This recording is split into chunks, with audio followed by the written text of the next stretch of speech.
불순종과 죄로 인하여 여러분은 영적으로 죽은 사람들이었습니다. 세상 사람들과 똑같이 살며 땅 위에 권세 잡은 악한 세력에 순종하였습니다. 이 악한 영은 지금도 하나님을 대항하는 자들의 마음속에서 활동하고 있습니다. 우리 모두 저들과 똑같이 죄된 본성을 쫓아 행하고 육체와 마음이 원하는 대로 온갖 일을 저질렀습니다. 우리가 하나님의 분노를 사는 것은 당연한 결과입니다. 왜냐하면 그렇게 살아왔기 때문입니다.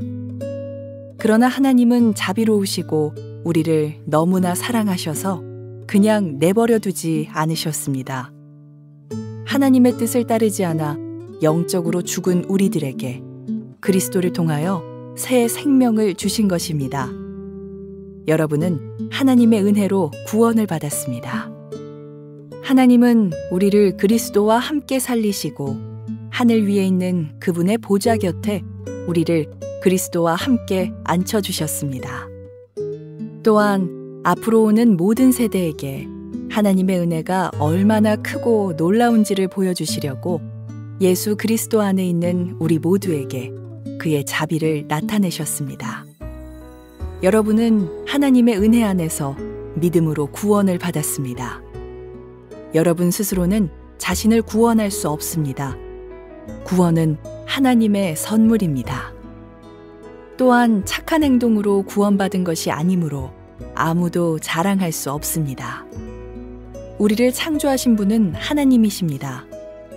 그리스도 예수 안에서 우리를 새 사람으로 변화시켜 착한 일을 하게 하신 분도 하나님이십니다. 하나님께서는 우리 안에 이미 오래전부터 선한 일을 계획해 놓으셨습니다. 우리의 삶이 선하게 되도록 그렇게 계획해 놓으셨습니다. 자, 우리 가슴에 손을 얹고 믿음을 고백하고 주의 말씀 듣도록 하겠습니다. 제가 먼저 고백할게요. 하나님은 나를 사랑하십니다. 나는 그 사랑 안에 있습니다. 하나님은 오늘 나에게 말씀하실 것입니다. 그 말씀에 능력이 있습니다. 그 말씀에 생명이 있습니다. 나의 마음을 하나님께 열겠습니다. 나의 생각을 예수님께 집중하겠습니다. 들은 만큼 변합니다. 들은 만큼 행복해집니다. 하나님께서 예수 그리스도를 통해서 우리에게 베풀어 주신 최고의 선물은 구원이라고 하는 선물입니다. 그런데 구원이라고 하는 개념이 기독교에만 있는 개념은 아니죠. 모든 종교는 구원의 개념을 가지고 있습니다. 그렇다면 구원에 이르는 방법도 제시하겠죠. 불교에서는 불도를 닦고 수행을 통해서 자신의 업을 벗고 해탈의 경지에 이른다라고 가르칩니다. 이슬람에서는 알라 앞에서 선한 행위와 악한 행위를 비교해 보아서 선한 행위가 악한 행위보다 더 많은 사람들은 구원을 얻게 되고 악한 행위가 더 비중이 높은 사람은 심판을 받게 된다라고 가르칩니다. 많은 종교들이 결국 자신들이 노력해서 구원을 성취하는 것이다 라고 가르치고 있는 것입니다. 그런 구원론 속에서 찾게 되는 하나님의 신의 모습은 매우 공평합니다. 노력하고 수고하고 많이 희생한 사람들에게는 구원이라고 하는 선물을 베풀어 주고 그렇지 않은 사람에게는 멸망의 심판을 주는 굉장히 합리적인 하나님으로 비춰질 수 있습니다. 스스로 구원을 얻을 수 있다라고 하는 것을 우리가 스스로 믿는 순간 우리는 우리의 미래에 대해서 불안해할 필요가 없습니다. 언젠가는 내가 노력해서 내 공로를 쌓아서 내 선함을 의지해서 구원을 이룰 수 있기 때문에 나는 나의 삶에 대해서 언제나 당당할 수 있게 되겠죠. 하나님을 의지할 필요도 없습니다. 자신들이 가지고 있는 윤리관이나 도덕관을 철저하게 신봉하면서 옆 사람들보다 조금만 앞서게 내 자신을 관리하면 구원이라고 하는 곳에 도달할 수 있기 때문입니다. 그러나 기독교 성경에서 이야기하고 있는 구원은 그것과 전혀 다른 것입니다. 성경은 구원은 선물이라 라고 얘기를 합니다. 하나님께서 주시는 선물이라는 것이죠. 그래서 출발부터가 다릅니다. 다른 종교에서는 인간의 노력으로 구원을 만들어낼 수 있기 때문에 인간의 선한 의도와 노력이 구원의 시작이다라고 얘기를 합니다. 그러나 성경에서는 구원이라고 하는 것은 하나님의 선물이기 때문에 그 구원의 출발은 하나님의 노력이다 라고 이야기를 합니다. 하나님의 노력을 성경에서는 하나님의 은혜, 하나님의 긍휼, 하나님의 사랑, 하나님의 은총, 하나님의 자비라고 하는 말로 표현을 하고 있습니다. 오늘 우리가 읽었던 에베소서 2장의 본문 내용은 기독교의 핵심 메시지를 우리에게 전해주고 있습니다. 오늘 제목을 다르게 표현을 해보자면 간추린 기독교다라고 표현을 해볼 수도 있을 것 같습니다. 거룩한 사귐과 아름다운 나눔으로 충만해진 예수 그리스도의 교회, 예수 그리스도의 공동체가 누리는 은혜의 선물은 무엇인가? 그 기독교의 진수를 배우고 받아갈 수 있는 복된 주일이 되기를 바랍니다. 사도 바울의 의도는 하나님의 은혜가 임하기 전에 우리의 모습과 이 은혜가 임한 후에 우리의 모습을 비교해서 보여주면서 우리가 경험한 하나님의 은혜의 선물이 얼마나 위대한 것인지, 우리가 경험한 구원이라고 하는 것이 얼마나 놀라운 것인지, 그리고 그 구원이 우리에게 가져다주는 또 다른 삶의 모습이 얼마나 보배로운 것인지 우리에게 가르쳐주고 있습니다. 사실 오늘 이 2장에서 등장하고 있는 내용만, 우리가 예수를 만나기 전의 모습과 예수를 만났다는 사실과 예수님께서 우리를 만나 주신 다음에 어떤 삶으로 부르시는 것만 제대로 이해를 하고 있어도 우리는 절대로 매너리즘에 빠지지 않는 신앙생활을 할 수 있습니다. 구원의 감격과 감동을 잃어버리지 않을 수 있습니다. 우리를 참된 교회 되게 하시는 하나님의 은혜의 선물을 이해하기 위해서 우리는 먼저 우리가 은혜가 필요한 상태, 왜 우리가 꼭 은혜가 필요한 상태였나라고 하는 것을 확인을 한번 해보아야 되는데요. 1절 말씀을 한번 같이 보도록 하겠습니다. 1절 말씀 한 목소리로 한번 읽어볼게요. 시작. 불순종과 죄로 인하여 여러분은 영적으로 죽은 사람들이었습니다. 자, 성경은 은혜가 임해오기 전에 우리의 상태에 대해서 뭐라고 얘기하고 있느냐? 우리가 영적으로 죽은 존재였다, 죽은 상태였다. 우리의 컨디션이 어땠냐? 영적인 사망 상태였다라고 얘기를 하고 있습니다. 바울은 그 상태를 이 두 단어를 통해서 우리에게 설명을 하고 있는데, 불순종이라고 하는 단어와 죄라고 하는 단어입니다. 불순종이라고 하는 단어는 허물이라고 하는 뜻인데, 미끄러지다, 실수하다, 탈선하다, 밟지 말아야 될 땅을 밟는 것이 허물, 불순종이고요. 죄라고 하는 것은 관역을 맞추지 못하고 벗어났다라고 하는 뜻을 가지고 있습니다. 성경이 이야기하기를 우리는 모두 죄를 범하였기 때문에 한강에 하나님의 영광에 이르지 못한다라고 얘기를 하고 있죠. 의인은 없으되 하나도 없으며, 제 말이 아닙니다. 성경이 우리에 대해서 그렇게 선포하고 있는 것입니다. 정말 인정하고 싶지 않은 사실이죠. 내가 영적으로 죽은 상태였다. 살아있는 것처럼 보이지만 사실은 실상 영적으로 사망 상태에 있는 것이다. 오래전에 청년 사역을 할 때 워싱턴 주립대학교 캠퍼스에 가서 노방 전도를 하는데, 학생들에게 예수 그리스도를 소개하는데 젊은 학생들이 예수님에 대해서 너무 관심이 많아요. 그 예수님에 대해서 마음을 열고 싶다는 얘기를 해요. 그런데 이런 얘기를 하면 굉장히 당황하고 받아들이기가 힘들어 하더라고요. 우리는 영적으로 죽은 상태입니다. 죄와 불순종으로 하나님으로부터 끊어져서 죽어 있는 상태입니다. You are lost. 당신은 길을 잃어버린 상태입니다. 이렇게 얘기를 하면 사람들이 멀쩡히 살아있는 사람한테 죽었다고 얘기하고, 내가 가는 길은 어딘 길인지 아는데 내가 길을 잃었다라고 얘기하면 굉장히 당황스러워하는 것이죠. 그러나 우리가 예수님을 몰랐을 때, 은혜의 밖에 있었을 때 사도 바울은 그 상태를 뭐라고 설명을 하고 있냐면 영적으로 죽었다라고 얘기를 해요. 그러면 사람들이 다 걸어다니고 있으니까 그 영적인 사망 상태가 생명이 끊어진 상태를 의미하는 것은 아니다라고 여러분들이 생각할 수 있겠죠. 사실 영적인 죽음은 숨이 끊어지는 것이 아니라 관계가 끊어지는 것을 의미하는 것입니다. 누구와의 관계? 하나님과의 관계가 끊어져 버린 것을 바로 영적인 죽은 상태라고 얘기를 하고 있는 거죠. 창세기에 보면 죄가 들어오지 않습니까? 아담과 하와가 죄를 범했을 때 그들이 즉사하지 않잖아요. 그 자리에서 선악과를 먹고 하나님을 불순종했을 때 즉사하지 않았습니다. 그들이 여전히 숨이 붙어 있었습니다. 그런데 하나님과의 관계가 끊어지기 시작하는 것이죠. 온전하게 친밀하게 대하던 하나님을 두려워하며 무서워하며 숨기 시작하고, 하나님을 사랑하는 사이에서 하나님을 오해하는 사이로 변하기 시작하고, 하나님에게 감사하고 하나님을 따라가는 삶에서 하나님을 탓하고 하나님으로 피하기 원하고 하나님의 잘못이라고 공격하기를 주저하지 않는, 이게 바로 영적인 죽음의 모습인 것입니다. 하나님과의 관계가 단절되고 나니까 하나님은 두려움의 대상으로, 피하고 싶은 대상으로, 정죄하고 싶은 하나님으로, 그리고 하나님으로부터 독립을 원하며 하나님을 향해서 등을 돌리게 되는 것입니다. 이렇게 하나님과의 관계가 단절된 모습, 이것이 영적인 사망 상태인 것이죠. 그렇다면 하나님과의 관계가 단절된 영적으로 죽은 사람들에게 나타나는 현상들이 있는데, 그 현상들을 바울이 세 가지로 설명을 해주고 있습니다. 2절 말씀 한번 볼까요? 읽어주시겠어요? 시작. 세상 사람들과 똑같이 살며 땅 위에 권세 잡은 악한 세력에 순종하였습니다. 이 악한 영은 지금도, 자, 하나님과의 관계가 단절된 영적인 사망 상태에 빠져 있는 사람들이 드러내는 현상들이 뭐냐? 2절 말씀을 보니까 세상 사람들과 똑같이 살았다라고 얘기를 하죠. 개역 성경을 보니까 세상 풍조를 따랐다, 이렇게 번역이 되어 있습니다. 세상 속에는 성도들을 유혹하는 세상적인 사조, 흐름, 문화, 관습, 행동, 가치관, 이런 것들이 교묘하게 숨겨져 있죠.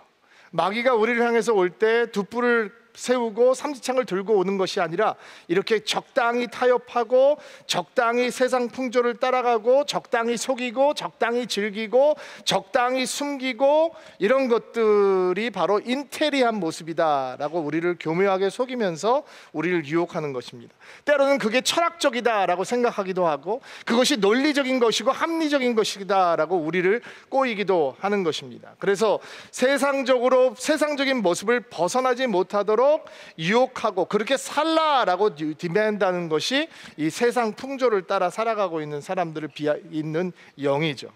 여러분, 우리 사회가 급속도로 동성애를 향해서 굉장히 수용적인 분위기가 만들어지고 있습니다.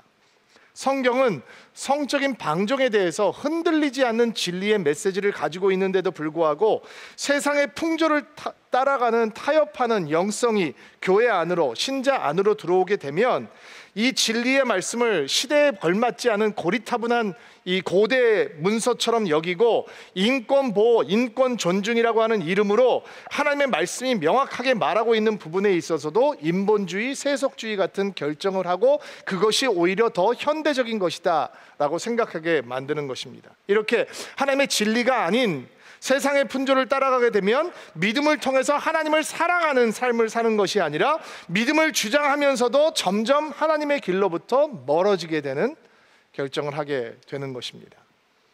야고보는 이렇게 지혜롭게 우리에게 그 상황을 설명해 줍니다. 세상 풍조를 따라가는 세속적인 그리스도인들, 여러분은 세상을 사랑하는 것이 하나님을 미워하는 것이라는 사실을 모르고 있습니까? 만일 세상과 버타고 싶은 사람이 있다면 그는 스스로 하나님의 원수가 되는 것입니다. 너무 기가 막히게 전곡을 찌르는 말씀 아닙니까? 세상의 풍조를 따라가고, 세상을 살아가고, 세상 길에 빠져 있고, 세상에 대한 집착을 벗어나지 못하는 것은 스스로 하나님의 원수의 자리에 앉는 것이다. 그것이 영적으로 죽은 자의 모습이고, 세상에 취해서 하나님을 향한 갈망, 하나님을 향한 갈급함, 가난한 마음을 느낄 수 없게 된 상태, 그 상태가 영적인 사망 상태에 빠져 있는 것이다 설명하고 있는 것입니다. 또 사도 바울은 영적으로 죽은 자의 형상을 악한 세력에 순종하였다, 혹은 악한 세력의 지배 아래 들어가게 되었다라고 설명을 하고 있습니다. 개역 성경에서는 공중 권세 잡은 자를 따랐다라고 얘기를 합니다. 공중 권세 잡은 자가 누구입니까? 사단이죠. 마귀입니다. 예수를 믿기 전에 우리는 사단의 권세 아래에 있었고 사단의 지배 아래에 있었다라는 거예요. 그럼 기분 나쁘죠. 목사님 그냥 예수를 몰랐던 것 뿐인데 우리가 사단의 권세 아래에 있었다라고 얘기하면 너무 이 비약적인 게 아닙니까? 라고 생각을 할 수 있는데, 조금만 깊이 생각하면 그것이 사실이라고 하는 사실을 우리는 확인할 수 있습니다. 사단의 특징은 불순종입니다. 하나님을 향해서 불순종해서 하늘에서 쫓겨나서 사단이 되었습니다. 그 이후에 사단의 모든 행동은 거짓이요 불순종입니다. 무슨 얘기냐면 사단의 지배 아래에 있는 사람은 순종할 수 있는 기능을 상실했다는 겁니다. 아무리 노력해도 순종을 할 수가 없는 거예요. 불순종의 영에 잡혀 있기 때문에 순종을 할 마음도 없고 순종할 수 있는 힘도 없고, 그것이 사단의 지배 아래에 있는 상태입니다. 자, 여러분, 제가 여러분들에게 물어보겠습니다. 성령으로 거듭나지 않는 우리의 마음, 순종이 더 자연스럽습니까? 불순종이 더 자연스럽습니까? 우리는 노력하지 않아도 자연스럽게 불순종의 삶을 그 열매를 맺어가면서 살아가게 됩니다. 성령께서 우리 안에 들어오셔서 우리를 붙잡아 주지 않으시면 무엇을 하든지 하나님의 뜻을 거스리는 삶을 우리는 별 노력 없이 할 수 있게 되는 것이, 이게 영적으로 죽어있는 사람의 모습이라는 거예요. 무엇을 해도 불순종의 열매가 나오고 거짓의 열매가 나오게 되는 거예요. 자, 3절 말씀도 한번 볼게요. 또 영적으로 죽어있는 사람들에게 어떤 현상들이 나타나느냐, 3절 말씀 보세요. 시작. 우리 모두 저들과 똑같이 죄된 본성을 쫓아 행하고 육체와 마음이 원하는 대로 온갖 일을 저질렀습니다. 우리가 하나님의 분노를 사는 것은 당연한 결과입니다. 왜냐하면 그렇게 살아왔기 때문입니다. 자, 세 번째, 영적으로 죽어있는 사람들에게 나타나는 현상은 죄된 본성을 쫓아 행했다. 육체와 마음이 원하는 대로 살았다. 개역 개정판을 보니까 육체의 욕심을 따라 지냈다. 육체의 욕망대로 살았다. 이런 표현으로 번역이 되어 있어요. 이 성령을 따라 살지 않고 육신의 원하는 것을 따라가면서 살게, 죄의 이끌림대로, 육신의 본성대로 이끌리면서 살게 되었다라는 거예요. 여러분, 그게 우리 안에 있는 죄의 본성이고 부패된 성품이고 잘못된 경향성이죠. 저는 제가 인간 안에 참으로 부패된 본성이 있구나라고 하는 것을 두 눈으로 제가 목격을 한 적이 있어요. 저희 둘째 딸이 유치원 다닐 때인데 한국으로 이사를 나와가지고 이삿짐을 정리하느라고 슈퍼마켓에 가서 박스를 하나 가져오려고 제가 딸을 가지고 내려갔는데 박스가 이렇게 높이 쌓여 있더라고요. 밑에 보니까 제가 원하는 박스는 밑에 있는 거예요. 밑에서 박스를 조심스럽게 빼야 되는데 빼다가 이게 확 넘어졌어요. 그러니까 제가 마음이 이것도 정리하려면, 근데 제 딸이 저한테 그러는 거예요. 아빠, 빨리 도망가자. 누가 보기 전에 빨리 도망가자. 이렇게 얘기를 하는 거예요. 제가 깜짝 놀랐어요. 아니, 목사가 설마 그런 걸 너 어디 가서 잘못하면 누가 보기 전에 빨리 도망가야 된다? 이런 걸 유치원 애한테 가르쳤을까? 도대체 이 아이가 이런 마음을 어떻게 배웠을까? 배우긴요, 가지고 태어난 거예요. 우리 안에 부패된 경향성이 있단 말이에요. 삐뚤어진 경향성, 부패된 본성대로 행동하게 하는 것이 예수를 모르는 사람들의 마음속에 있는 거예요. 누구에게 발각되기 전에 빨리 도망가자라고 하는 마음부터 누구에게 발각되더라도 나는 내가 하고 싶은 대로 한다라고 하는 뻔뻔함까지 인간의 부패된 경향성이 우리 안에 있다는 것이죠. 분명 그것이 멸망의 길이라는 것을 알면서 멈추지 못하는 욕망과 욕심의 중독성에 붙들려서 육체가 이끄는 요구대로 따라가게 하는 것이 영적인으로 죽어있는 사람의 모습이라는 거예요. 디즈니에서 만든 만화 영화 가운데 이런 장면이 있는 것을 보았어요. 왜 여러분 캠핑 가면 이렇게 벌레들 하면 태워 죽이는 그 해충 퇴치기라는 거 있잖아요. 하고 태워 죽이는 거. 벌레들이 그 밝은 빛을 보면서 날아 들어가기 시작하는 거예요. 거기를 날아 들어가는 벌레가 이렇게 얘기를 해요. 와, 너무 아름답다. So beautiful. 그러니까 옆에 있는 벌레가 소리를 질러요. 야, 눈 감아! 눈 뜨지 마! 쳐다보지 마! 그러면 죽는 거야. 근데 그 불을 향해서 날아가는 벌레가 이렇게 얘기해요. 근데 어떻게 할 수가 없어. 어떻게 할 수가 없어. 너무 아름다워. 즈즈.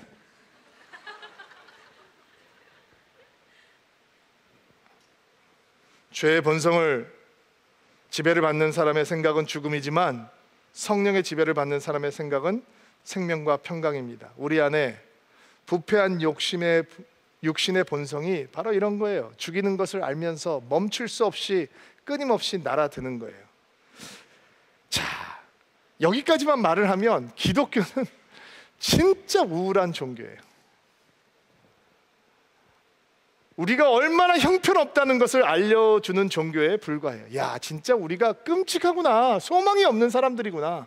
어디를 봐도 소망이 없구나.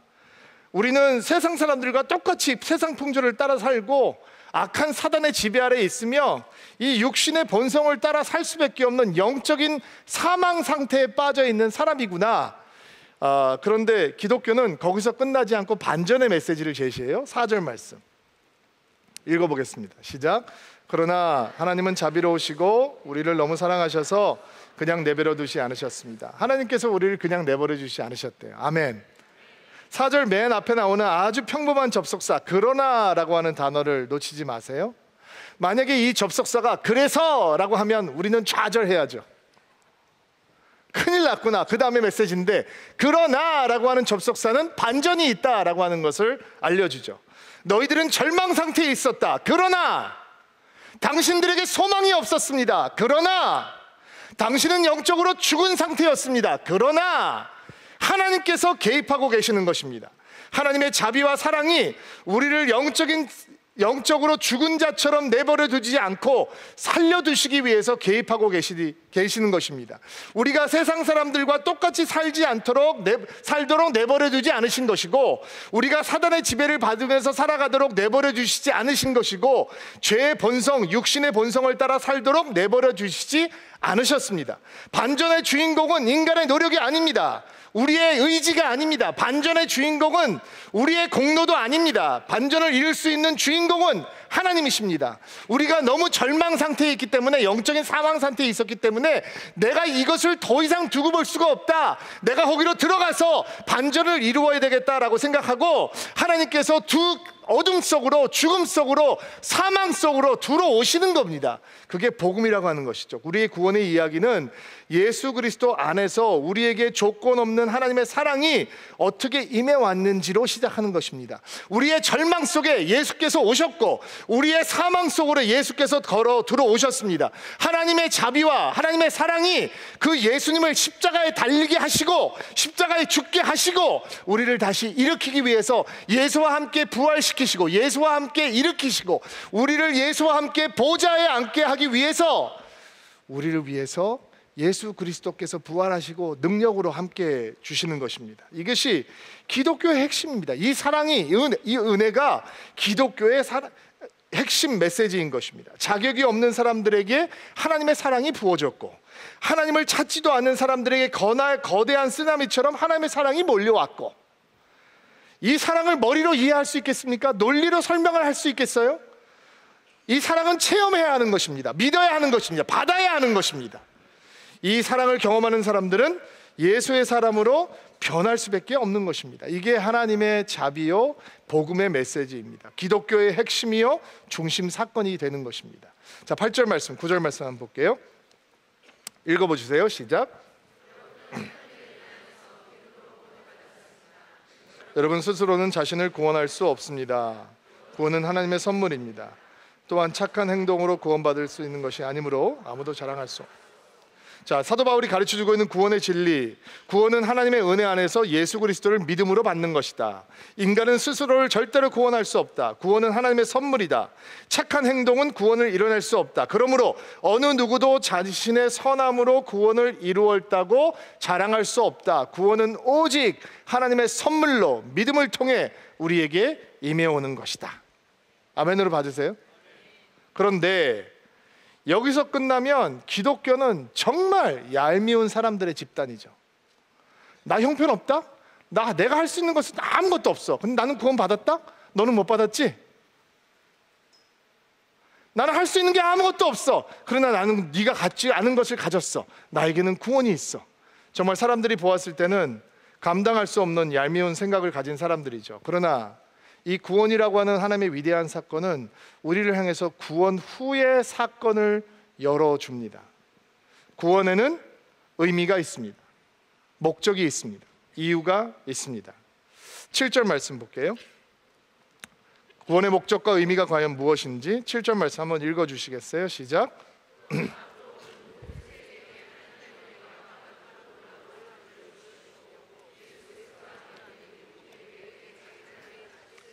자, 사도 바울은 구원의 목적이 뭐라고 설명하고 있냐면, 하나님의 은혜의 풍성함을 다가오는 모든 세대에게 보여주기 위함이다. 그 구원을 앞으로 다가오게 될 모든 coming ages, 다가올 모든 세대들에게 전해주기 위함이다. 그러니까 구원을 경험한 사람은 은혜를 드러내는 사람, 은혜의 풍성을 보여주는 사람이어야 하는데, 누구에게 그 은혜의 풍성함을 보여주는 사람이어야 되느냐?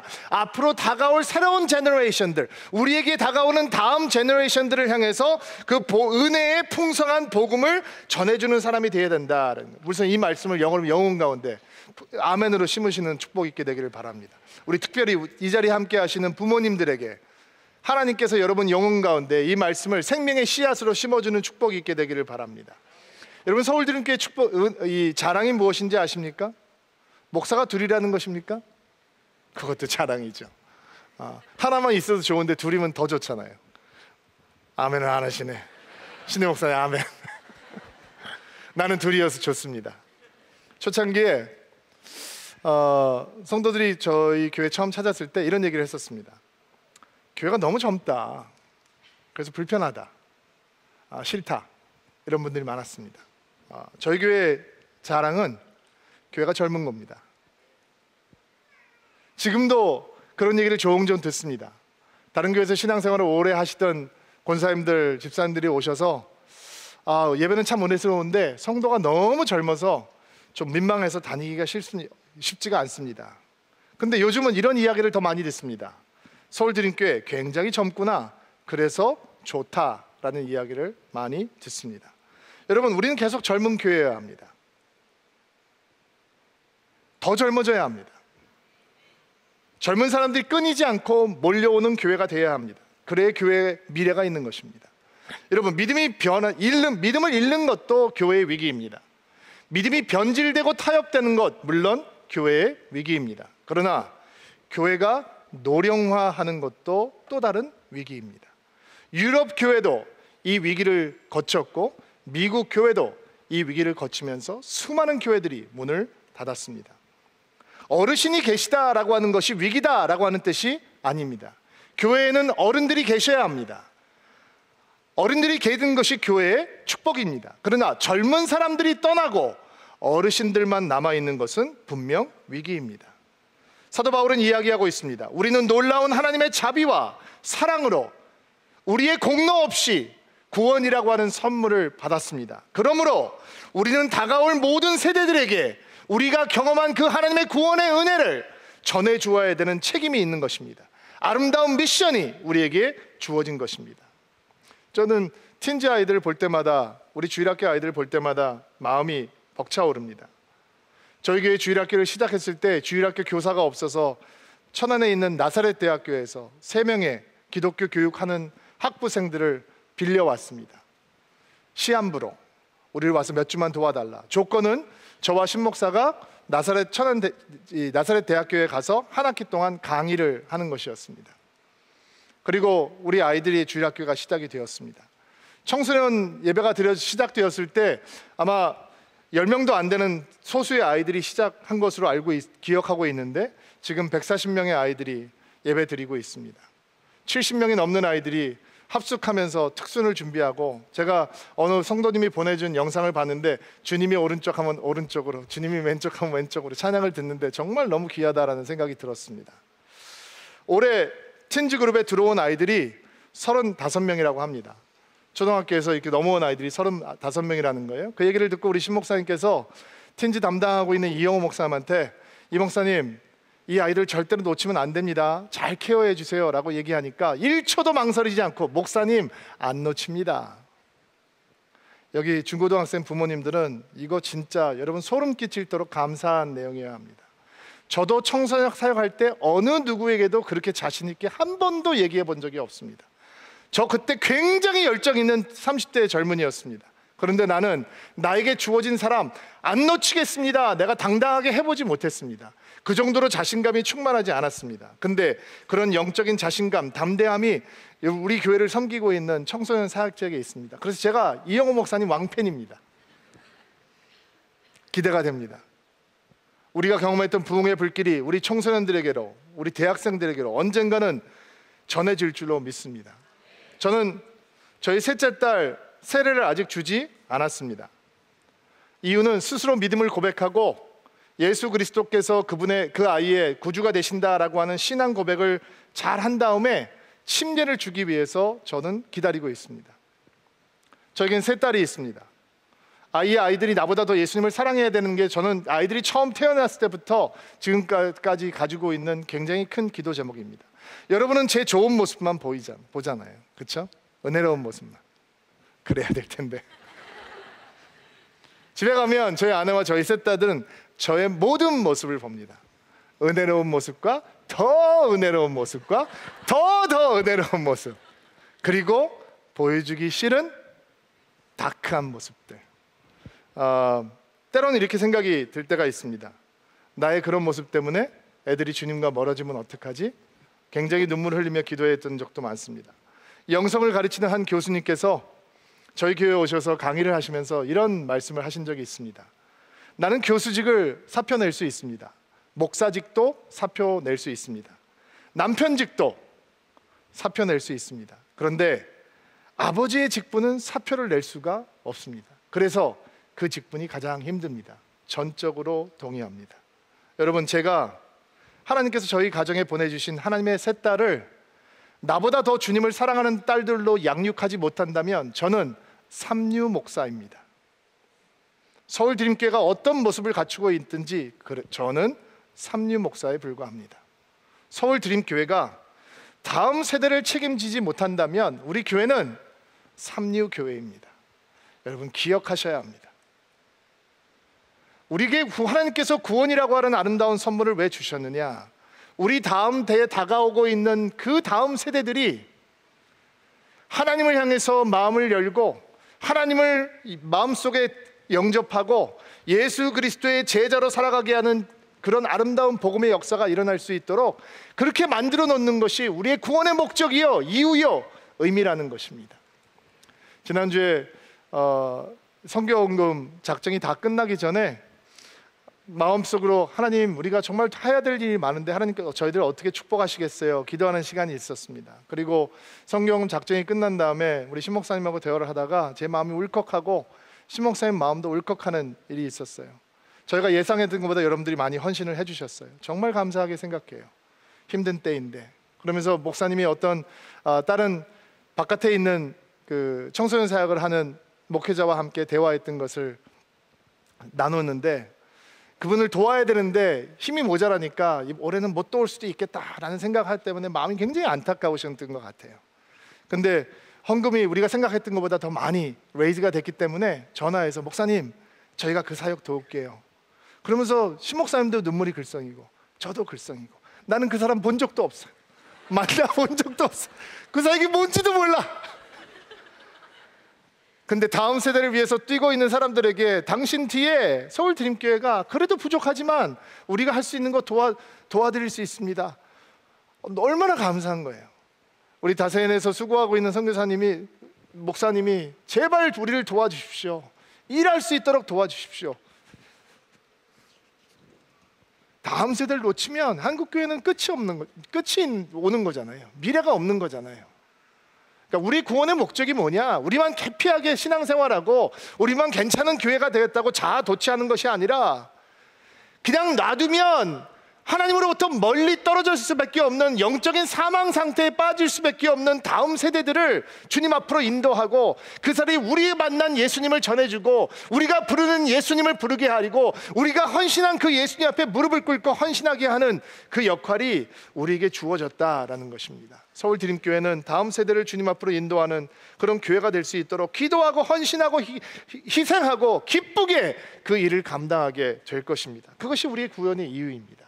자, 10절 말씀도 한번 볼게요. 10절 말씀은 개역 개정판으로 읽을 텐데 제가 자막을 올려드릴 테니까 한번 읽어주세요. 시작. 그리스도 예수 안에서 선한 일을 위하여 지하심을 받은 자니 이런 하나님께서, 자, 하나님께서 그 크신 사랑으로 우리에게 구원을 허락해 주셨는데 왜 주셨느냐? 하나님이 미리 예비하신 선한 일을 하기 위해서 구원을 주셨다는 거예요. 쉬운 성경에는 착한 일이라고 얘기했는데 그 단어가 오해의 소지가 있기 때문에 개역 개정판에 선한 일이라고 하는 번역을 선택해 보려고 합니다. 사도 바울은 그 선한 일이라고 하는 구원의 목적을 소개하기 전에 우리는 그의 만드신 바라라고 얘기해요. 영어로 성경을 보니까 We are God's workmanship, 하나님의 솜씨 있는 작품이다, 걸작품이다, 이런 뜻인 거죠. 절 좀 봐주세요. 걸작품처럼 보이나요? 옆에 있는 사람이 걸작품처럼 보이나요? 안 보이죠? 영안이 띄어져야 되는데 하나님은 우리를 향해서 뭐라고 그러시냐면 너는 내가 만들었어, 나의 최선을 다한 걸작품이야 라고 말씀을 하세요. 왜 우리를 이렇게 걸작품으로 만들어 주셨느냐? 하나님께서 우리의 구원 이후에 예비하신 선한 일을 온전히 감당하기 위해서여다. 그 선한 일이라고 하는 것이 무엇일까? 세 가지로 제가 묵상의 생각을 나누려고 하는데, 첫 번째, 제가 미처 깨닫지 못했던 일이었는데 이번 주에 설교 준비를 하면서 유진 피터슨 목사님의 글을 읽다가 다시 한번 깨닫게 됐는데 참으로 그렇다라는 생각이 들었어요. 첫 번째 선한 일은 우리 안에서 진행되고 있는 하나님의 일이에요. 우리 안에서 하나님께서는 그럼 우리 안에서 무슨 일을 행하고 계시느냐? 여러분, 구원이라고 하는 사건은 우리를 만지시고 다루시는 하나님의 선한 사건의 시작이에요. 완성이 아니에요. 우리가 영적인 사망 상태에 있었는데 하나님께서 우리를 자비하심으로 우리의 삶 속에 개입하셔서 예수 그리스도의 십자가 사건으로 말미암아서 우리를 구원하시잖아요. 그리고 우리 안에서 하나님의 선한 사건이 시작되고 있는 거예요. 그 선한 사건은 무엇이냐? 우리로 하여금 예수 그리스도를 닮아가는 사람으로 만들어 주시기 시작하는 것이죠. 그 얘기는 여러분과 제가 구원을 체험한 예수님의 사람들이지만 여전히 우리는 하나님께서 우리 안에서 일하시는 공사 중인 사람들이라는 거예요. 완성품이 아니라는 거죠. 제가 처음 사역을 시작했을 때 진짜 다혈질이었던 것 같아요. 돌아보면서 진짜 창피한 일들이 많이 있는데, 제가 전도살 때 화가 나면 절제를 못할 때가 좀 있었어요. 특별히 운동 경기가 시작이 되면 이게 절제가 안 되는 거예요. 제가 승부욕이 너무 심해가지고 저희 교회에 그 농구팀이 있었는데 시애틀에서 한 번도 져본 적이 없는 농구팀인데, 시합을 나가면 제가 그 심판들이 아무래도 아마추어가 심판을 하다 보니까 오심을 하게 되잖아요. 그러면 제가 그 오심 결과 때문에 견딜 수가 없는 거예요. 근데 제가 테크니컬 파울을 받는 거예요. 근데 나는 코치도 아니에요. 나는 구경꾼이에요, 구경꾼. 관중인데 너무 화를 내니까 이 심판이 전도사인 저한테 테크니컬 파울을 부는 거예요. 지금 돌아보면 정말 교사 선생님이 저한테 전도사님 좀 진정하세요. 진짜 창피해요. 시간이 흘렀어요. 30대에도 돌아보면 참 부끄러운 일들이 많았고 40대에도 그랬던 것 같아요. 여러분이 보시기에 지금 50대 중반의 여호사 목사는 어떤가요? 괜찮아 보이나요? 아직 여전히 부족한가요? 죄송해요. 60대까지만 기다려줘 보세요. 조금 더 나아질지 몰라요. 왜냐면 완성품이 아니니까. 하나님의 선한 일이 이루어지고 있으니까. 자, 우리 자매님들, 남편 보면 별의별 생각이 다 들죠? 괜찮아요. 완성품이 아니니까. 선한 일이 이루어지고 있으니까. 자매님들만 아멘. 자매님들만 아멘. 네. 우리 형제님들도 아내를 보면 마음에 안 드는 게 있나요? 실망하지 마세요. 완성품이 아니니까. 하나님께서 다루고 계시니까. 우리 부모님을 보면, 자녀들을 보면 마음에 안 드나요? 실망하지 마세요. 좌절하지 마세요. 하나님께서 그들의 삶을 다루고 계시니까. 여러분, 셀이라고 하는 공동체에 들어와서, 교회 안에 공동체에 들어와서 여러분 좌절하고 실망하고 낙심하세요? 내가 이런 것들을 보면서 교회 안으로 쑥 들어온 게 아닐 텐데 그러지 마세요. 왜냐하면 우리는 아직 완성품이 아니니까. 공사 중이니까. 하나님의 선한 일이 아직도 진행 중이니까. 이게 바로 하나님께서 우리 가운데서 행하시는 선한 일이에요. 하나님께서 여러분 안에 선한 일을 시작하셨습니다. 그분은 끊임없이 일하고 계시므로 예수 그리스도 안에서 오시는 마지막 그날에 그 모든 선한 일을 확실하게 완성하실 것입니다. 그 일은 완성될 거예요. 이게 우리 안에서 이루어지고 있는 하나님의 선한 일이에요. 또 우리를 통해서 이루어져야 되는 선한 일도 있어요. 두 가지를 생각해 보려고 하는데, 먼저는 우리가 가장 많은 시간을 보내는 직장, 일터라고 하는 자리가 하나님께서 우리를 위해서 예비하신 선한 일이 이루어지는 자리가 되어야 하는 거예요. 정말 여기에 대해서 할 얘기가 많은데, 다행히 에베소서 뒤로 가면 직장 생활에 대해서 이야기를 할 수 있는 내용들이 좀 있거든요. 한 가지만 여러분들 기억하고 다음으로 넘어갈게요. 교회 안에서 이루어지는 일은 거룩한 일이고, 일터에서 이루어지는 일은 거룩한 일이 아니다라고 하는 것은 대단히 큰 신앙적인 오류예요. 여러분이 가장 많은 시간을 보내는 바로 그 직장, 일터라고 하는 자리, 그 자리가 부르심의 자리요, 성령의 거룩함이 임하는 자리요, 하나님께서 우리를 통해서 선한 일을 이 땅 가운데 행하시는 자리가 되어야 되는 거예요.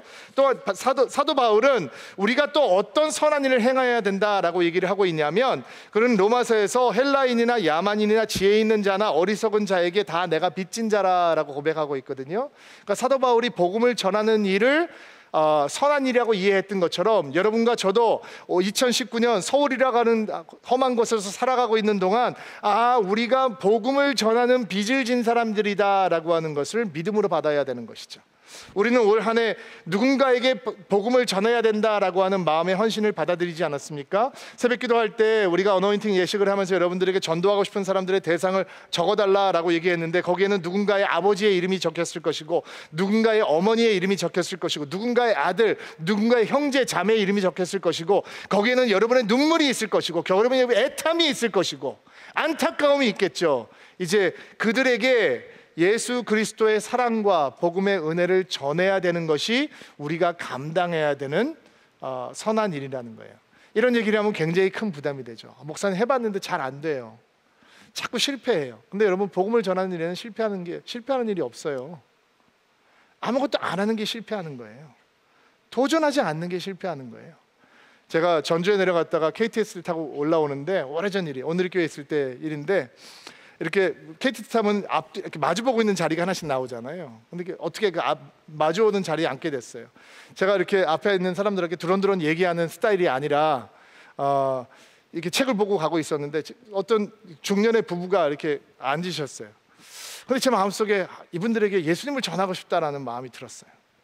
그래서 참, 하나님은 뭐 이런 마음을 주시나 생각을 하고 기회를 엿보는 거죠. 이렇게 제가 좀 이렇게 좀 깐깐하게 생겨서 제가 인사를 하면 사람들이 이렇게 긴장을 하니까 표정도 좀 풀어보려고 노력을 하기도 하고, 그러면서 이제 눈인사도 하고, 어디 뭐 서울이 댁이세요? 이렇게 물어보기도 하고. 그럼 그 사람도 좀 이상하게 보는 거예요. 어떻게 대화를 풀어가야 되나.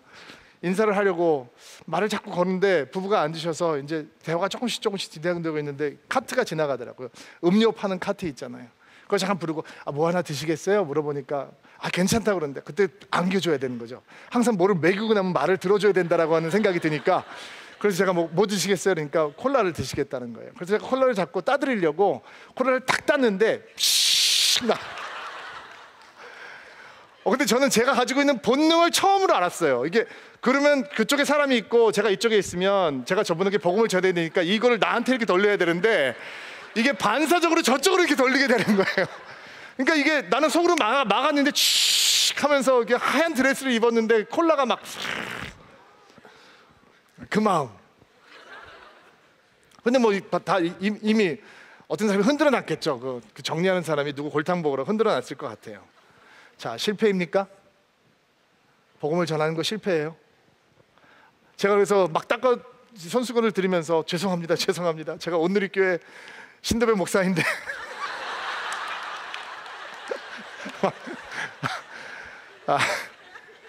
제가 오늘교회 김여서 목사인데 너무 죄송합니다.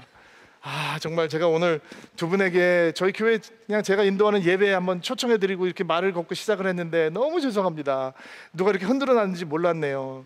제가 저녁 7시에 새신자들을 위한 예배를 인도하는데, 제가 두 분 꼭 근처에 사신다 그러니까 한번 초청하고 싶습니다. 이렇게 말씀을 드렸어요. 그러니까 이분이 막 처음에는 막 너무 황당해하다가 목사라고 하니까 마음이 싹, 얼굴 표정이 싹 바뀌시더라고요. 그러면서 자초지경을 선배가 교회를 오랫동안 다녔는데 한동안 방학을 하고 있었는데, 목사님이 이 앞에서 이렇게 콜라를 엎지르시면서 저한테 대화를 하시는 거 보니까 하나님께서 저를 다시 교회로 부르시나 봅니다. 목사님, 그 교회 저 어디 있는지 압니다.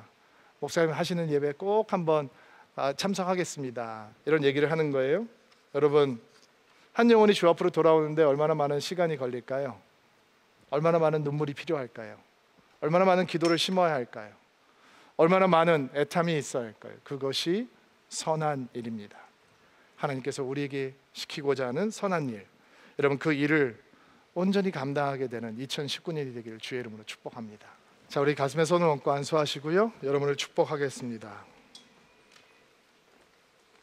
하나님 아버지, 영적인 사망 상태에 있던 우리를, 세상의 풍조를 따라 살아가던 우리를, 악한 사단의 지배 아래에 있던 우리를, 죄와 육체의 본성을 따라 살던 우리를 그냥 그 가운데 내버려 두지 않으시고 하나님의 크신 자비와 사랑으로 예수님을 보내주셔서 우리를 위해 십자가를 지게 하시고 구원이라고 하는 은혜의 선물을 주시니 감사드립니다.